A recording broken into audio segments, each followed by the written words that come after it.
பிடிப்புன்னு சொன்னாங்க. சரியா? அப்போ நம்ம ஓய்வுன்றது நமக்கு இயல்பாகவே நமக்கு கிடைக்குது இந்த வயசில். கரெக்டாக நம்ம ஸ்கூலுக்கு போவோம், அந்த ஸ்கூல்லேருந்து வீட்டுக்கு வந்த உடனே ஏதாவது பாடங்களை படிப்போம், அதுக்கப்புறம் என்ன பண்ணுவோம், சாப்பிட்டுட்டு தூங்கிடுவோம். நமக்கு எந்த விதமான வேலையுமே இல்லை. மாணவர்களாக இருக்கக்கூடிய நம்ம அனைவருக்குமே எந்த விதமான வேலையுமே இல்லை. அப்போ ஓய்வு என்பது நமக்கு சரியாக கிடைக்குது. கரெக்டாக நம்ம ஆரோக்கியத்தை பேணுறதுக்கு என்ன செய்யணும் அப்படின்னு சொன்னால், நல்லா என்ன செய்யணும், விளையாட்டில் நம்ம கவனத்தை செலுத்தணும். சரியா?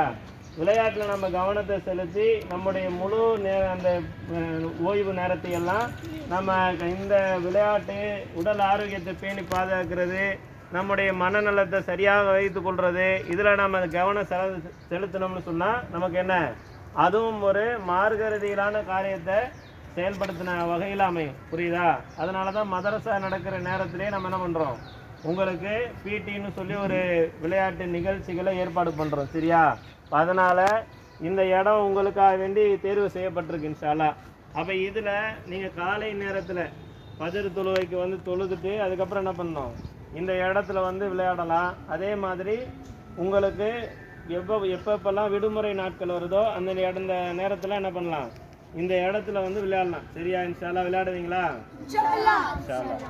அப்போ இது மாதிரியாக நம்ம உடல் ஆரோக்கியத்தை நம்ம பேணி பாதுகாக்கிறதுக்கு நாம் என்ன பண்ணணும், சில செயல்பாடுகளை செய்யணும். நபிகள் நாயகம் ஸல்லல்லாஹு அலைஹி வஸல்லம் ஒரு போர்க்காலத்துக்கு போயிட்டு என்ன பண்ணாங்க, திரும்ப ஊருக்கு திரும்பி போய்கிட்டு இருக்கும்போது சஹாபாக்களை எல்லாம் நபிகள் நாயகம் ஸல்லல்லாஹு அலைஹி வஸல்லம் முன்னாடி அனுப்பி வச்சுட்டு ஆயிஷா ரலியல்லாஹு அன்ஹா அவர்கள் கூட என்ன பண்ணாங்க, ஓட்டப்பந்தயம் பண்ணாங்க.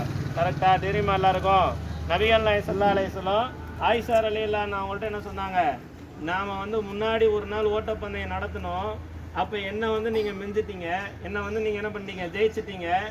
இப்போ நான் உங்களை ஜெயிக்க போகிறேன், ஏன்னா எனக்கு வந்து உடம்பு கொஞ்சம் இழைச்சிருக்குது, நான் கொஞ்சம் உடம்பை கம்மி பண்ணியிருக்கிறேன் அப்படின்னு சொல்லி என்ன பண்ணாங்க, ஓட்டப்பந்தயம் நடத்தினாங்க அப்படின்னு சொல்லி ஹதீஸ்களில் பார்க்குறோம் நபிகள் நாயகம் ஸல்லல்லாஹு அலைஹி வஸல்லம் அவர்கள்.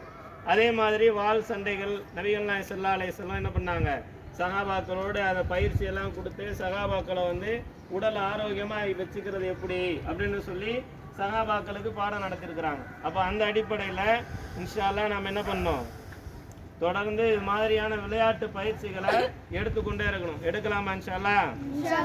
இந்த ஒரு விளையாட்டு மாத்திரம் இல்லை, இது மாதிரி நாம இந்த வாலிபால் இருக்குது, கிரிக்கெட் இருக்குது, இது மாதிரி நாம விளையாடக்கூடிய எல்லா விளையாட்டுகளுமே நமக்கு என்ன, உடல் ஆரோக்கியத்தை தான் அதிகரிக்கும். உடல் ஆரோக்கியத்தை பேணி பாதுகாக்கிறது நமக்கு என்னதான், ஒரு மார்க்க ரீதியிலான காரியம் தான், நாம் செய்யக்கூடிய ஒரு அமல் தான். அதனால் உங்களுக்கான நேரத்தை வீணாக ஃபோனை பார்த்துக்கிட்டு வீணாக வந்து கழிச்சு விடாமல் என்ன பண்ணணும், உடல் ஆரோக்கியத்தை பேணி பாதுகாக்கிறதுக்காக வேண்டி நீங்கள் செயல்படுவீங்களா இன்ஷா அல்லாஹ்? சத்தமாக சொல்லுங்கள்.